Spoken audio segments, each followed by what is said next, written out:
Seems fair to me. Well,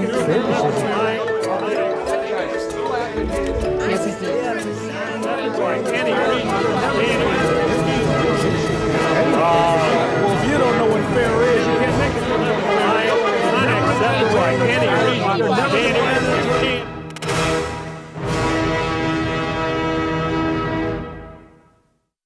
Donnybrook is made possible by the members of the 9 Network.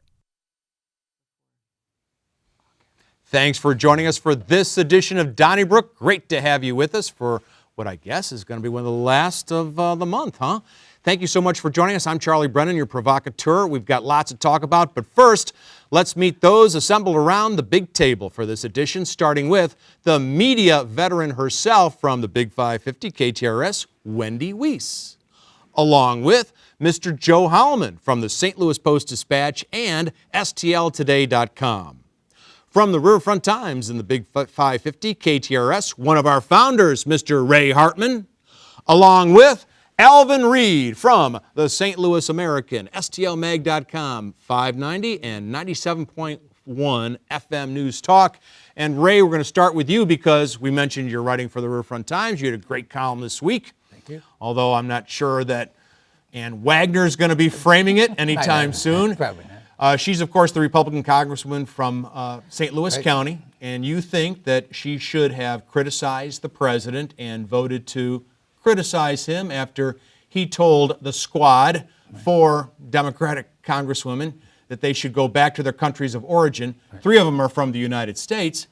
Do you really believe that she's responsible for what the president says and should be accountable for the many rather crazy things that he's saying these days? She just needs to live up to what she was as a candidate. She was one of a very small handful and one of Republican officials, and a top, really a top Republican, who demanded a month before the 2016 election that Donald Trump resign from the ticket.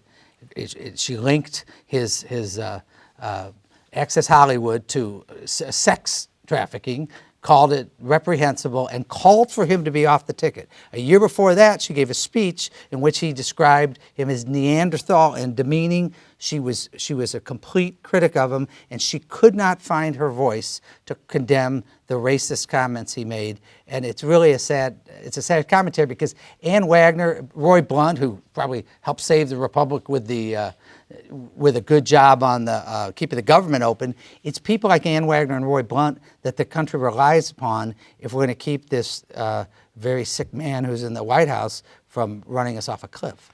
Well, don't forget, there are people who are Democrats who have said crazy things in the past. For example, AOC said that our camps or our detention centers on the border are the equivalent of Nazi concentration camps. You can do the whataboutism. Do all the Democrats have to condemn her or vote to censure her in some way? Or when Democrats have said that Mitt Romney or John McCain are racist, things like that. I mean, politicians say things. When Obama weaponized the IRS, I had this conversation with somebody a week ago. There's enough fertile ground there on both sides, Ray. And I think Ann Wagner went from being that firebrand in your face to being rather subservient, a little puppy with Donald Trump because she saw the writing on the wall, and she knows that occasionally you have to do the politically expedient thing, even if it's morally repugnant. Thank you. It is morally repugnant, as long as we can agree. I'm fine with it. Here's the thing, though, and I think Ray actually answered the crux or proposed the crux of the issue. We could do this all day. Yep. Because one side is they're going to support their side, their team, and the other side is going to support their team. So they're not going to criticize a member of their own team when they say something reprehensible. So when one of the squads refers to 9/11 as some people did some things, and there was a cry that you should condemn that statement, and Democrats were very silent, and the Republicans were in high dudgeon. And now you flip it over again. This is politics. This is exactly what this is. Wagner is on Trump's team. There's Democrats who are on whoever that candidate's going to be.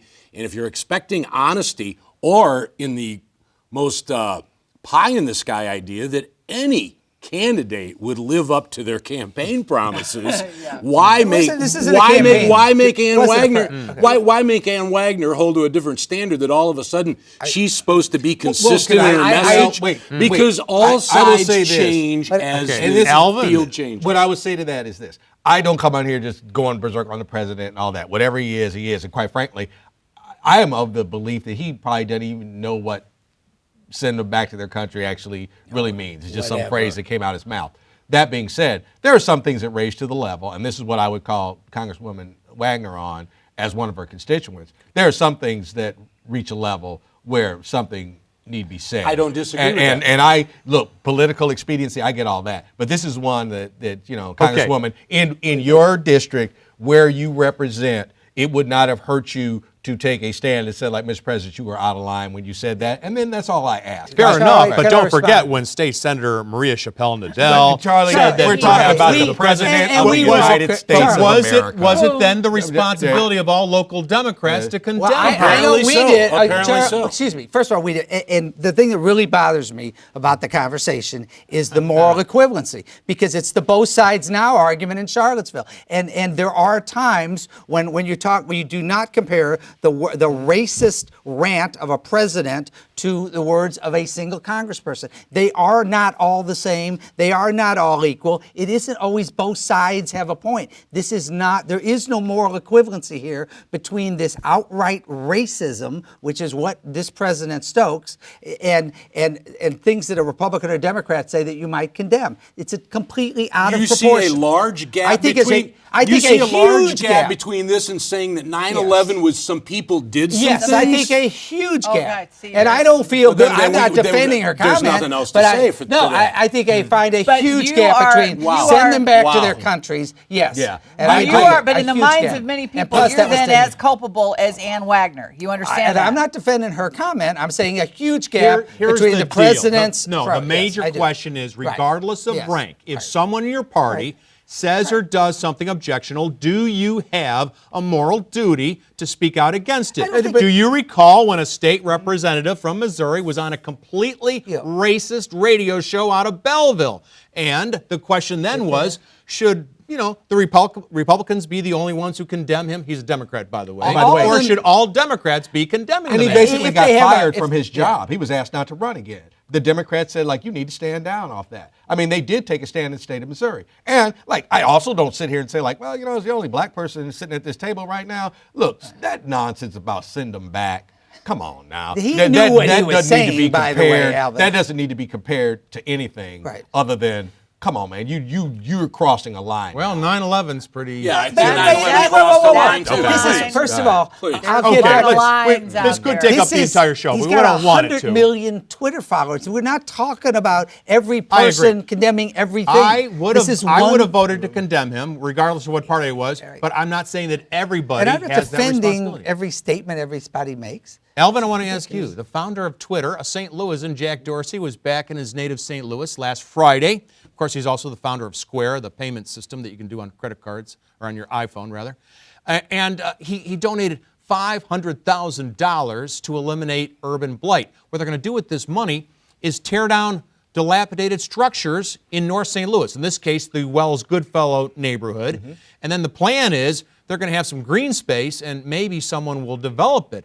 Are you pretty optimistic that this is something good for St. Louis? Oh, absolutely. And, you got to start somewhere. And if really mega rich people want to donate any amount of money to doing that, and not for some pie in the sky stuff, for tearing down dilapidated buildings and creating green space. Like I said, these were years ago now, been 10 years ago, but in Detroit, where they decided wholesale neighborhoods are just going to get flat and we're going to level it off and then see what, kind of natural. Grass grows where there's a vacuum. Nature hates a vacuum, something will happen. I like the idea. I would hope that other people that had not as much money as they do would find a way to start donating $100,000 here, $200,000 there, and just get to the business of tearing down old buildings. If there are in fact, 7,000 vacant buildings, 12,000 vacant lots. And I remember when you said that about Detroit. I do, too. Alvin has That's been completely his plan. His cheese has flipped right off his cracker. But you were right. You were absolutely right. And it does. It has made a difference. I'm going to put the cheese back on.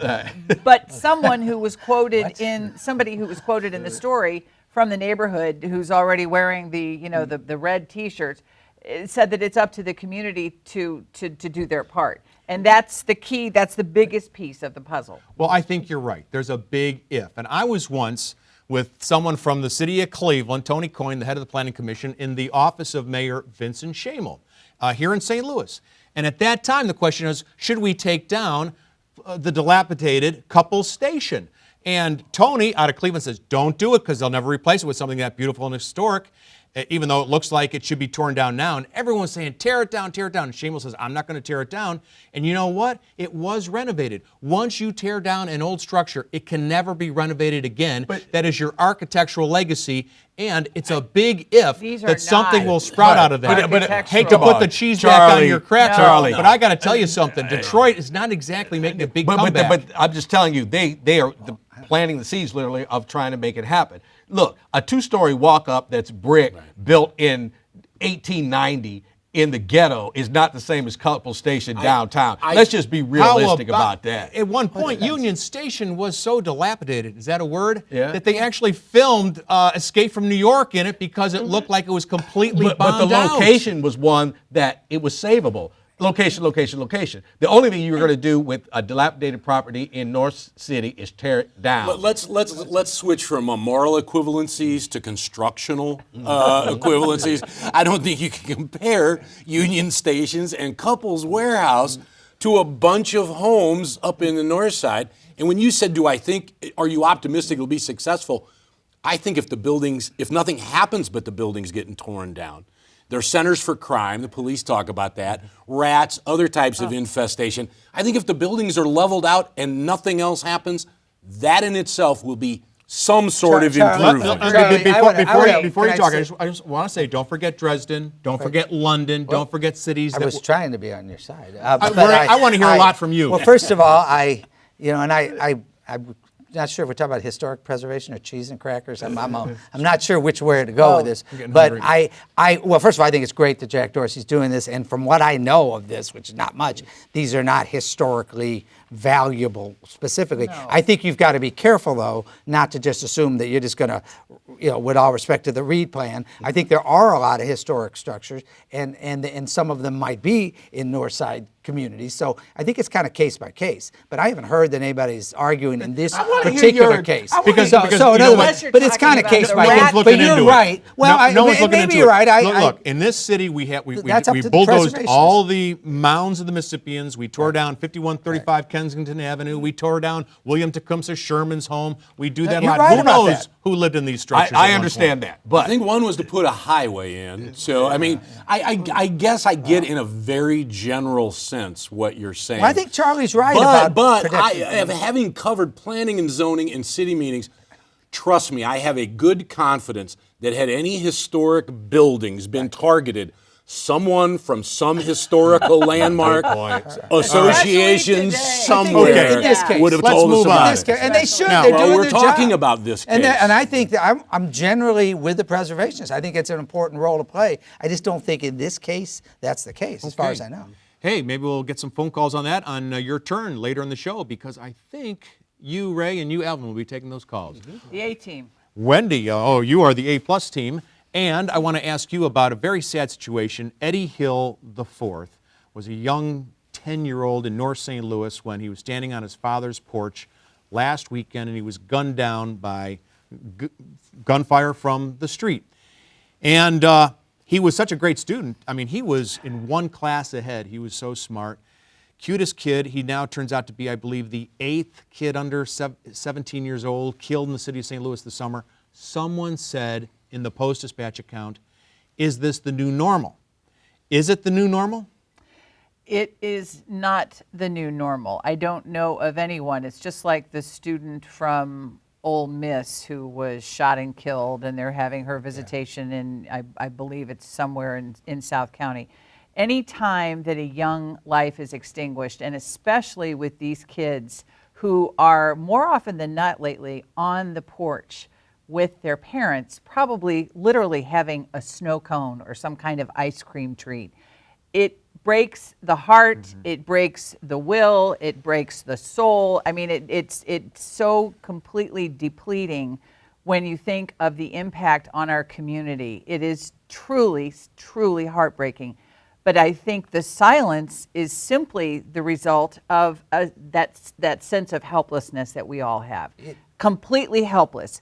I can't help but think, though, when you talk about the Westlake landfill and the children being compromised and the neighborhoods being compromised, and it took them a very long time to be recognized. But it's going to require something Herculean, I think, like that, a response that is as earth-shattering as the EPA, or I don't care if it's the Highway Patrol, I don't care if it's the Marines.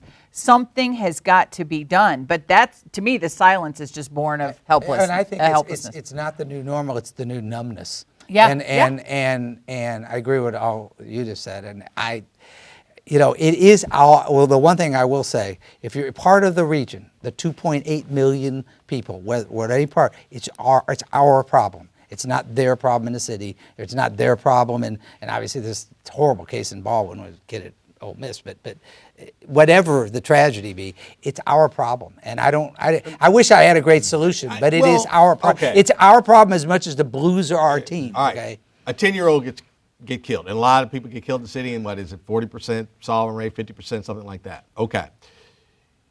The police, who are not at fault, they try to stop crime, but they can't stop all crime, especially silly stuff like this. But what did the police used to do? When something like this happened, first of all, they like what we used to call, like, they sat on people's heads. They said, like, okay, littlest thing, we're running you in. And you tell the person that's getting run in, you know why you're going in? Because we're going to find out who killed that 10-year-old. And we're running you in, and we're on the streets, and the bad guys will know, like, you know what, we can't get our bad guy stuff done because some knucklehead shot a 10-year-old. He needs to go. And you just say, like, all right, I can't solve all the crime, police chief, but we're solving this one. And you tell the police, we're double shifted, I'll find the overtime pay, I'll do whatever I need to do. Black ones who don't like the white ones, get over it. White ones who don't like the black ones, get over it. I want the murderer of this 10-year-old caught, and I want him caught in the next 2 weeks, or else this is going to continue. And just make it this one case, this one time, and say, we're solving this. And I don't want to hear anything until we find out who killed this kid. And just make some decisive decisions and tell the public. Come on TV and say, like, you know what? We are going to be first-class jerks in the city of St. Louis. You better have your headlights together, your tail lights together. You better have your stuff together, because right now, anybody, for any reason, might be going downtown if we think you remotely have some information on this kid's death. And just quit kidding around about it. I agree with Ray's point that it is that 2.8 million people in the metropolitan area should care about it. But I think it can't start with all 208 million. So it first has to start with that street, that block, that ward, and then people from Alton will start paying attention to it. Because right now, if something happens in Alton, how much attention do I pay to it in South St. Louis? So what it has to do, it has to start close to where it happened, and it has to grow out. And I think you would find a city, a metro area that would back it up. But I want to see, and I think I mentioned this the last time I was on here when we also discussing homicides of young people, but not Eddie at the time, sadly. That happened since then, is that I want to see protests every night. I want to see them out there. I want to see television cameras covering 800, 1,000 people blocking off streets in that neighborhood and saying, we have a problem, let's fix it. And I'll bet you in no short order, the 2.8 million people would get involved when they saw it, and then they would follow their neighbor's example, and they would follow their neighbor's example. But it has to start somewhere, and it all has to start at the ground zero point. Every good movement does. All right. Joe, while I have you, I want to ask you about State Representative Bruce Franks, who is resigning at the end of this month, next week, and he's going to move out of town. He has cited some mental issues that he's struggling with right now. He's got some mental health issues. he's the guy who took on the Hubbard family and won a seat in the General Assembly. So what do you think? How would you sum up his time here? Short. And that might be it. I mean, I think the thing is when what I've heard is a lot of talk about the symbolic significance of his victory. And I don't deny that. It certainly was someone taking on an entrenched power family, if you will, political power family. But it did seem to me that after that, a lot of it seemed to be more and more symbolic. And I just never heard anybody say, here's exactly what Representative Franks did or didn't do. So I think the idea that someone has made an indelible mark when you quit halfway during the term, I just don't actually think it's quite possible. Okay, I'll say, first of all, I think he did make it was a very significant victory for good government when he won against the Hubbard machine. But I also think he was a good legislator. Now, you got to understand, I define that as being, in this case, a progressive Democrat. He was articulate in terms of the issues that were in front of the legislature, and outspoken, I should probably say, and definitely worked across the aisle pretty well. Even though he was a Black Lives Matters activist, which he was proud of and a very good one, he was also willing to work across the aisle. And if you listen to him if you happen to see, which that you can watch footage of legislative discussions, I happen to think he was important because he was pro-choice. He was good on criminal justice reform. So, I mean, that was his legacy. He was a good legislator. But when you're a Democratic legislator, you don't make much of an impact because you're just what you are. But the man, spoke his mind. And most important legacy is he was open about his depression, which is something that I think should be something we admire his courage for saying. And so I think he was a good man. Okay, but I don't think I said he wasn't a good man. I didn't say you did. I said as a legislator, I don't think 2 years was I think really he, going to leave I think much of a he mark. did what he could as a Democrat. And all I'm saying. And he was good across the aisle. If I got elected or you got elected and we were Democrats, you go down there, you know exactly what you're getting into. Okay, so I can't buy. I was shocked that I had no power or whatever. Two, for all of the black legislators that are down there from Kansas City and from St. Louis that are down there, I'm looking for bills to get filed. I'm looking for real. This is my name on it, and even if it goes down in flames or whatever, I'm looking for that. Okay, 2 years is not enough time to get that traction. I'm sorry, but I will say this: that I am not a quitter. I always, it just kind of just bothers me when people say this was difficult and I'm not going to do it anymore. And I understand that, Ray. I understand that. And if we're going to have a discussion on that, well, then we really shouldn't have this other discussion because we could just say, like, well, he had, like, an issue. And I would just say to Mr. Franks, and God bless him, but I would say this, that, hey, I think you learned a lesson that we have all learned in our life, that it doesn't matter to what level you get to or whether you went to college or didn't or whatever. You get to a certain level and you find out. Man, it didn't change. You got to show up. And these same people that are with me, we might go into a meeting and next thing I know, they're against me. How do I deal with that? How do I function? It's hard. Well, it's to have had his career and his time, I mean, I'm not that familiar with his time as a rapper, but his time as a part and a face of the Black Lives Matter movement. To have your career a political career especially, take shape under the Klieg lights and, live shots on CNN and MSNBC and that kind of thing. Just the basic daily grind of, just grinding it out in Jefferson City is going to look very pale by comparison. And there's also a difference between having people talk to you about your role in Black Lives Matter and having reporters ask you about your timekeeping at Slate or your violation of the campaign finance laws. Then it becomes a different ball game that you had. And if you're not equipped to handle that. And I didn't say he was flawless. I'm saying he was much more outspoken, I thought, than a lot of the other state reps on the Democratic side. They're going to get outvoted. So they're not going to move the needle. But my point is this. If he had come to me and asked me for advice, the first thing I would have told him was, don't quit. Well, I said, like, don't stop. He's got a problem. If he has, as He's got a you've already problem. acknowledged, if he Joe, has psychological issues. Speaking of Jefferson City, let's talk about Nicole Galloway, the state auditor, who's gone after the governor in our most recent audit of his time as lieutenant governor. She points out that he spent $57 to travel from his home to Kansas City for a concert at UMKC. Spent about $111 going to Branson for a theatrical performance. Also spent a couple $100 to go to a Chiefs game. Of course, he was lieutenant governor who has a seat on the tourism commission. So I think those expenses are justified. What do you think? I think that I love when auditors check every politician's expenditure.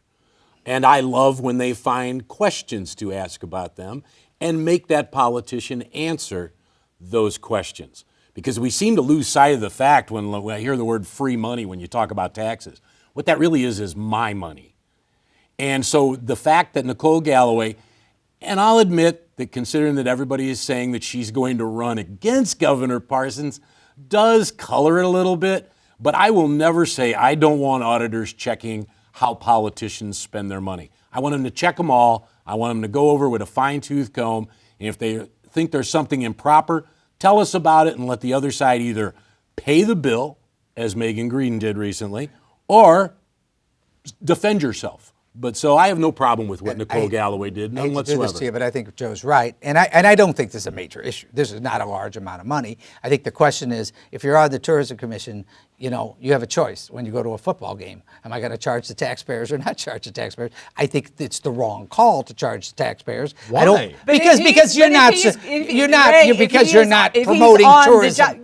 No, you're not. You're going to a football game. But as I say, it's not a big issue. If he's glad-handing, if he is representing the state of Missouri, the government of the state of Missouri. He's going to a football game. Oh And I don't think it's a major issue. This is not Bush and Sundance stuff here. Right. We are not I said talking it's about not a major right. issue. He is not, living on the edge, going to Branson and a Kansas City Chiefs football game, living the high life and kicking up his heels. You either charge the taxpayers. Maybe it's because I have never made as much money as he probably made as lieutenant governor in a single year. But if I made that much money, little things like this wouldn't happen. I said, I got $200 to go. All right. Well, folks, it's not a major issue. If you would like to relive this Donnybrook experience, of course, you can go to the podcasts and you will hear us on Apple, as well as Spotify, Google Play, and TuneIn. That's it for this week's broadcast. We want to encourage you to stay tuned for your turn because Alvin and Ray are going to be taking your phone calls. Thanks a lot to Joe for sitting in for Bill. Have a great week and keep it on the 9 Network. Donnybrook is made possible by the members of the 9 Network.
If I'd have told you back in February the Cardinals would be in first place on July 25th, you would have taken it, wouldn't you? But you got your first place team, Ray Hartman, Alvin Reed on your turn. Let's start with Jean in the Central West End. Hi, Jean. Hi, thank you for taking my call. Absolutely. Alvin Reed. Yes, ma'am. It was something that you said about our police department and the killing of our young people. Mm-hmm. That something has to be done where they need to zero in on this particular case. It's something that I have been watching, and it goes back to these temp tags. And I have been watching this in traffic. I live in the Central West End, and I'm watching people with temp tags going through red lights, going through stop signs. You're actually being pushed down the street by some people who have these tags on their cars. Also, to these Illinois tags with these yellow and red ones. I was sitting here listening to what you were saying, and I was just wondering, if our police department here in St. Louis would start stopping some of these people, I wonder what they would be stumbling upon, some of the shooting and the killings that have been happening in our city. Gene, I agree with you. That's what I'm saying. We're going, if you decide, okay, this is how we're going to pursue this. And I'm sorry to everybody involved, but just let them know this is why this is going on, because we're getting to the bottom of this particular crime and we're getting there fast. And I think that's the kind of judgment that need to be made in a situation like this. You got to start somewhere. We talked about that with, Mr. Dorsey, and just you got to start somewhere. Start now, and I think this is a prime example of it could be done. Thank you. Thanks. I agree, and I think it is block by block. Unfortunately, Absolutely. It is block by block, and unfortunately, tragedy by tragedy. Let's go to Ken. Ken from DeSoto. Hi, Ken. Welcome to the show. Good evening. I kind of blame the parents. They need to know the neighborhood they're living in and, pay attention to what's going on. And the parents need to do something to take back their neighborhoods. No, I agree with you. I don't. I don't blame the parents. And I'm not blaming the parent for this happen unless if the father was the person they were shooting at. I mean, then that needs to be involved also. But nonetheless, of course not. But let's be honest. If you're living in a bad neighborhood, you need to be more careful. Well, I beg to differ. But good. Don't Thanks for wait calling. for the police to do something. Do something yourself. I don't think it's okay. I beg to differ with you, but we appreciate your call. I do think that the law-abiding citizens sitting on the front porch are not to be blamed in a situation like this. I understand the point. Unless somebody on the porch is not a law-abiding citizen. Well, I don't know in this case if they were, but right. It's still, to me, it's about Eddie. I'm sorry. No, I agree with that, Ray. But if somebody rides up on my house or your house and they open up on the front porch where a bunch of people are, my first inclination would be, who on this porch are they shooting at? Okay. I'm sorry. All right, let's go to Dennis in Fenton. Hi, Dennis. And Alvin. Hi. How you doing? How you doing? I'm calling. Good. I'm calling about all the houses that need to be torn down in the city, the dilapidated houses.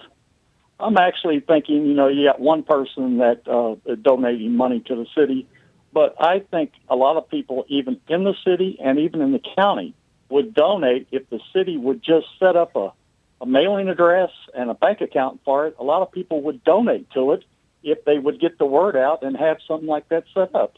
What's your thoughts? I would agree with you. I know that people wouldn't be trusting of whatever that address was or mail in. But yes, if you said okay, we have a demolish old unsustainable buildings fund, I think people would donate to that. So I agree with you there, Dennis. I think it's a nice thought. I will stick up with Charlie Brennan that we should not just assume that every building that's in a tough neighborhood is something that can't be preserved, but I think that in this, at least to my knowledge, in this case, I haven't heard anything from the preservationist community that would suggest that these buildings, needed to be saved. But we'll see. All right. Thank you for the call, though. Let's go to June in St. Louis Hills. Hi, June. Hello. Hi, June. Hey, I wanted to tell Alvin if he ever decides to run for office, his campaign slogan should be, "You got to start somewhere." And I'm we're going to get him elected. Bottom of the barrel if it was me. Especially, no, because of the little boy that got shot on the front porch. And Alvin says you got to start somewhere. And his idea of running in a punk simply because he's a punk and pumping him for information. Has Alvin any police experience? This is brilliant. I have zero.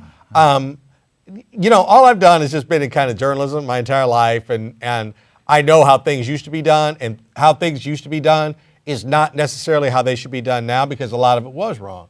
But, there's 350,000 people, I guess, a little more in the city of St. Louis.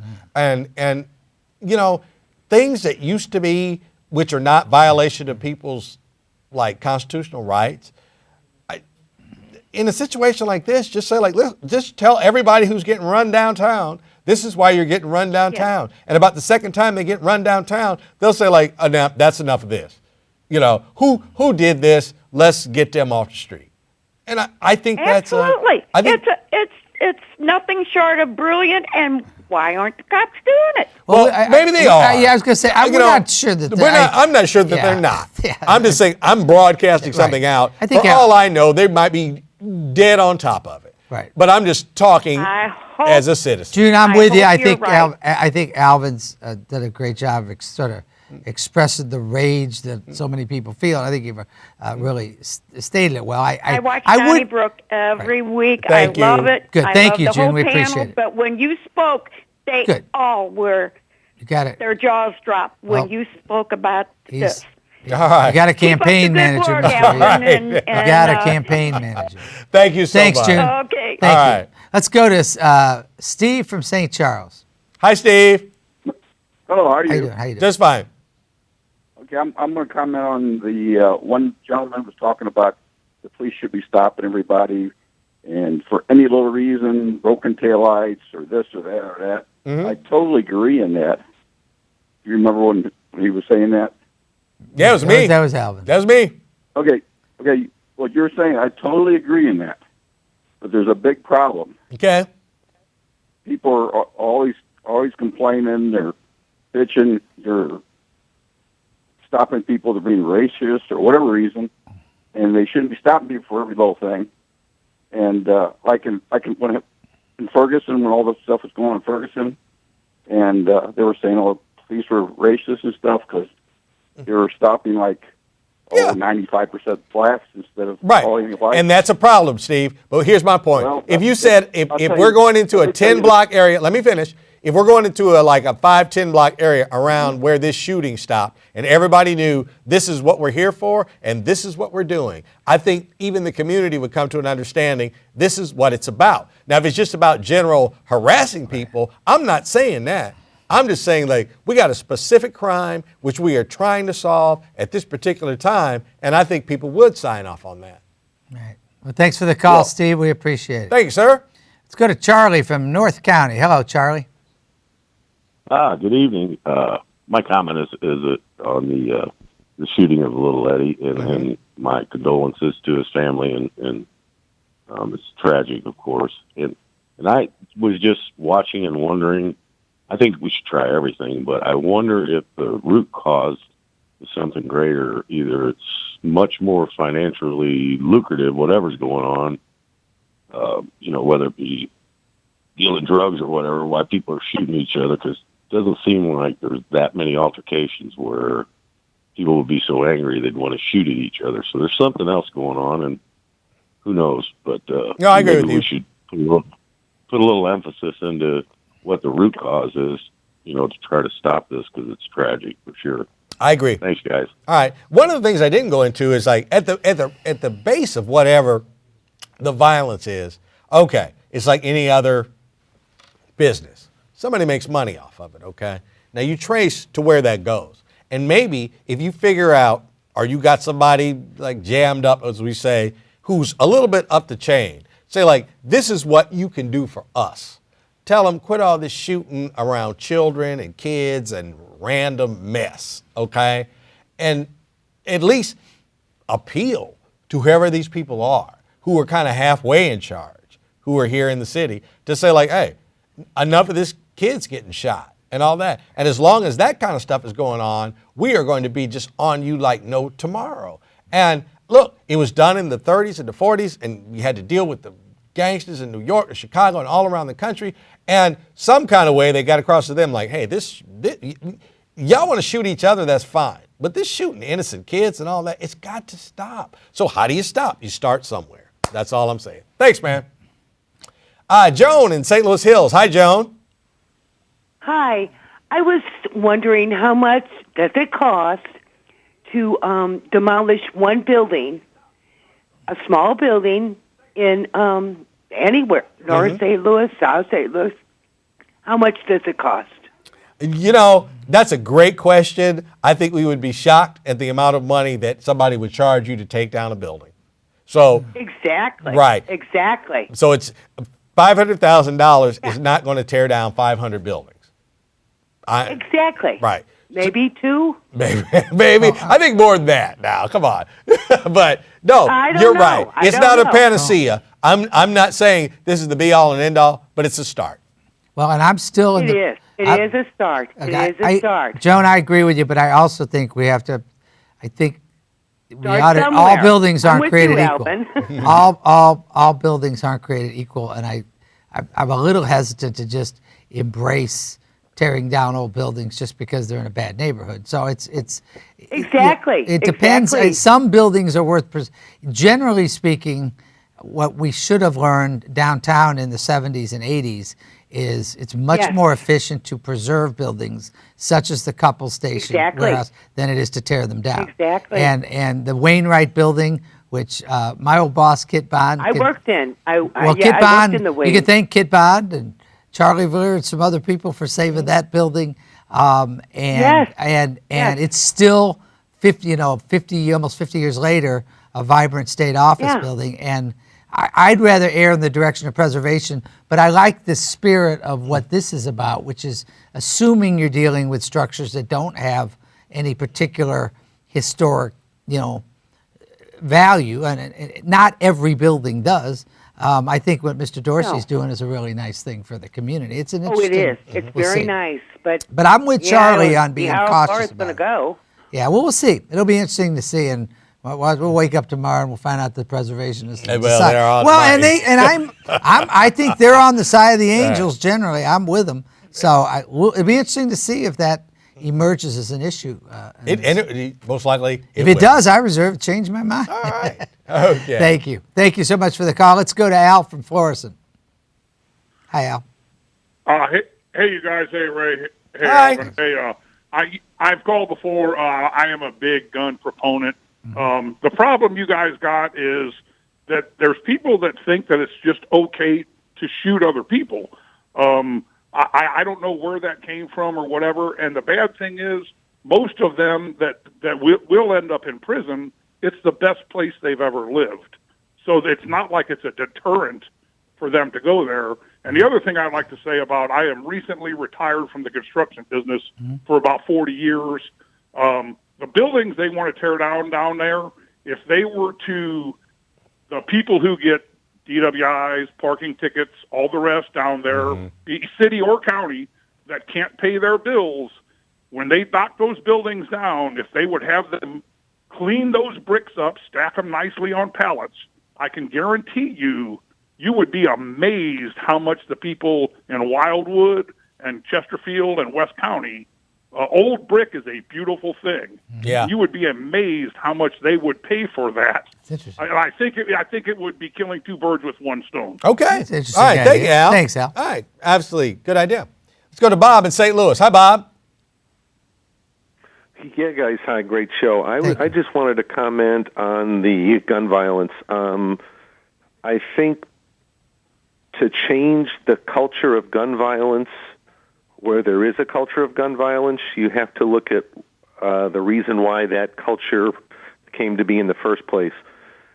Let's look at the media. Let's look at the number of shootings and killings you see every night on television, in movies, music, literature, the arts. Why don't we add that to our strategy to try to change the culture in this community? And thank you very much. Okay. I hear you. And it's all so many things that could be done. I will say this, that I think those that are prevailing this violence upon the community, I don't think they're arch-driven.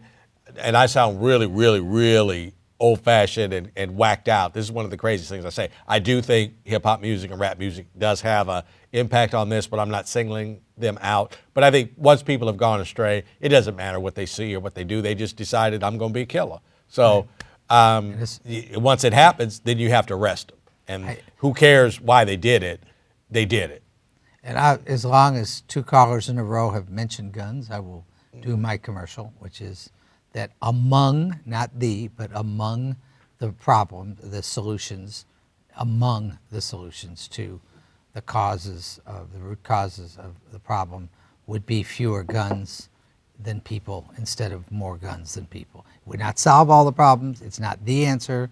I do not wish to come for anyone's guns. I own a gun, support the Second Amendment. However, I think fewer guns on the streets, and particularly fewer guns in which the police are actually are outgunned literally by the military weapons. I think fewer guns would be a step, and I'll just throw that out just because a couple people have mentioned it, and I'm probably going to get some calls about that. Let's go to Mike in St. Louis. Hi, Mike.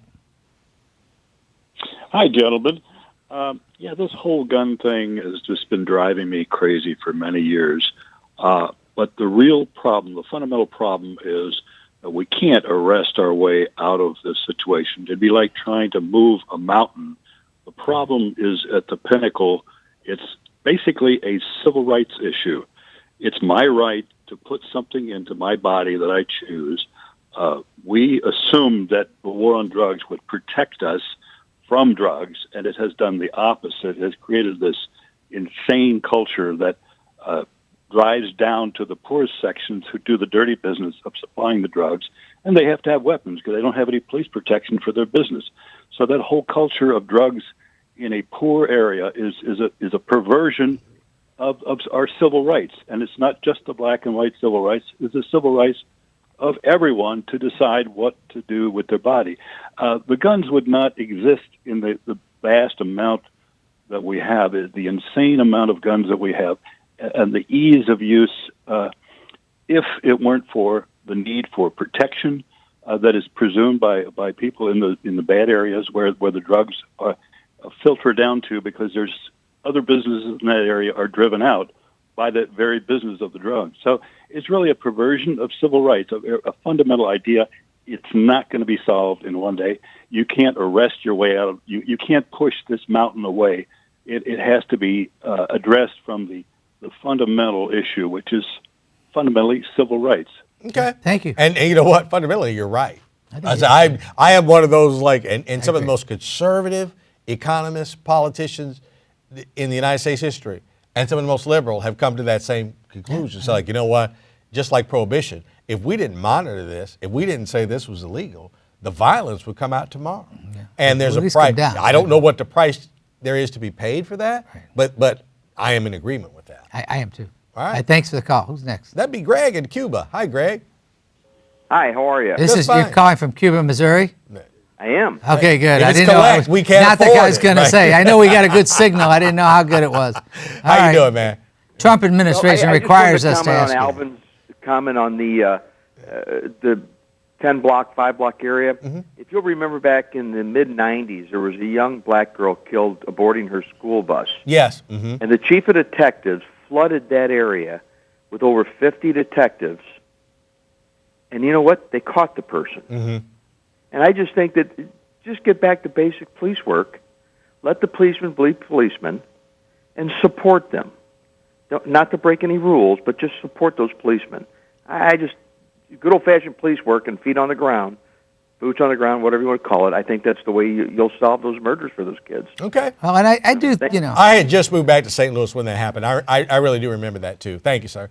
And I'm often critical on various police issues and will continue to be, but I do think that in these major crimes that the police do, for as far as I know, they are very dedicated and committed to solving this sort of crime. Yeah. And I know you weren't saying they weren't, but I'm just saying, and I agree with everything you said, but I'm just saying that let's see what happens. I hope they have an arrest soon. Right. And by the time we get off the air tonight, we might find out that they have arrested Let's somebody. hope they do. Absolutely. Thank you very much, for the call. And let's go to Bob in St. Louis County. Hi, guys. Love your show. Thank you, sir. I've been a marshal since the late 70s, and I have a lot of friends in the city of St. Louis who are St. Louis city police officers, and I can tell you exactly what they have been told, and that is that you have to be careful what laws you enforce, who you pull over, because you are going to be in trouble. Therefore, they have given up. Their job now is relegated to taking reports. They will not pull you over if you run a red light or if you're speeding, things like that, because they are afraid. This new city prosecutor has made it even 10 times worse than what it was, and I can tell you it is going to get worse than what it is now. Okay, Bob. And that is a fact. All right, Bob. You're blaming the new city prosecutor for all that goes on in St. Louis. That's cop-out, man. No pun intended. Not at all. Yes, it is. So I'm just going to say, like, it's all her fault. It's nonsense. This has been a problem going back 20 years. So to pin that on her is just nonsense. Thanks, man. Let's go to Denise in Cottage Hills. Let's go to Denise in Cottage Hills. Hi, Denise. Hi, gentlemen. How are you? Good. Just fine. I just want to comment on the poor little young man who lost his life. But Alvin, I think you're spot on. They need to do this now, and they need to do it quick.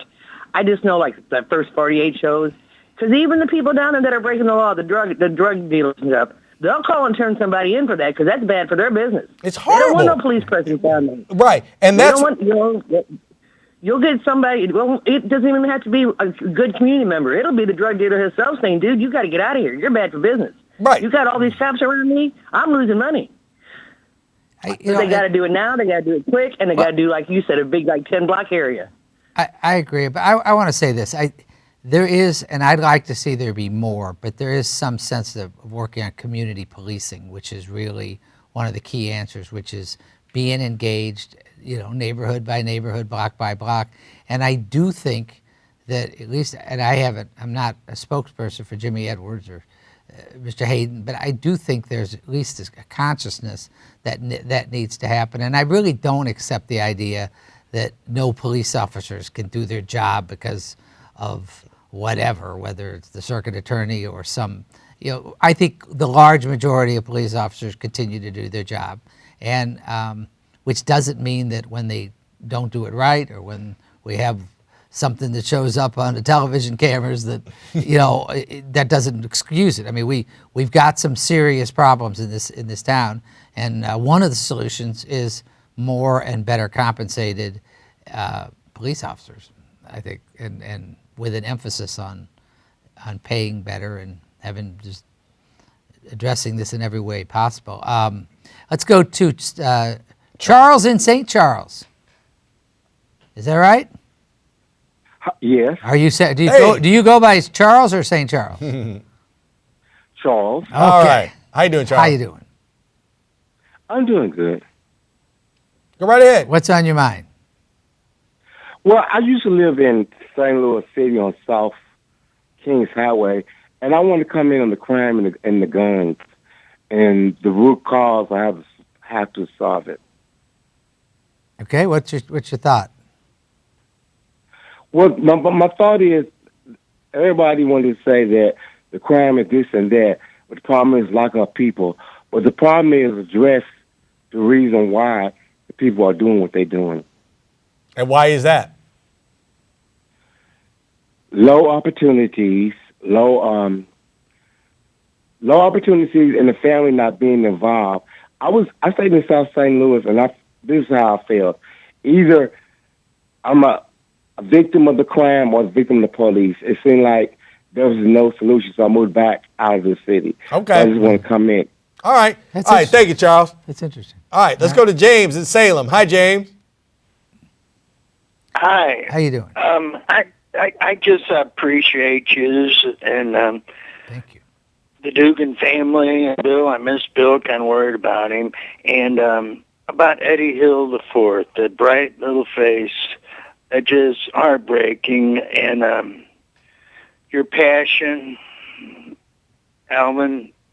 Thank you. I think you're on the right track. The neighborhoods have to do something, and just thank you. Well, thank you very much. Well, Thanks for the call. Thanks we appreciate so much, it. man. We do appreciate it. We do appreciate it. Let's go to William in Ferguson. Hello, William. Yes. Good evening, gentlemen. Hi. How you doing? I was raised in Kinloch, lived in Indianapolis, and now I'm in Ferguson. I just want to say earlier in the other part of your show, you were talking about the president. Mm-hmm. Well, I pray for him. Don't have to like him, but I do pray for him because we need prayer more than we need anything else. Okay. And if we can get that through everybody's mind, I know we're not all God. You know, everybody say, well, we're not God created, but that's why God put us here. All right. And the only thing we have to pray for this president. He doesn't know what he's doing, because when he says take back America, it was never his in the first place. All right, thank you, William. I'm just letting you know. All right, thanks. Hey, and small world. I'm going to Indianapolis this weekend. You are? Yes, I am. Right. It's a good time. We can learn a few things from Indianapolis, I do believe. All right. Well, we want to thank you. Good show. Have a good trip, and thank you all. We will see you again next week on Donnybrook.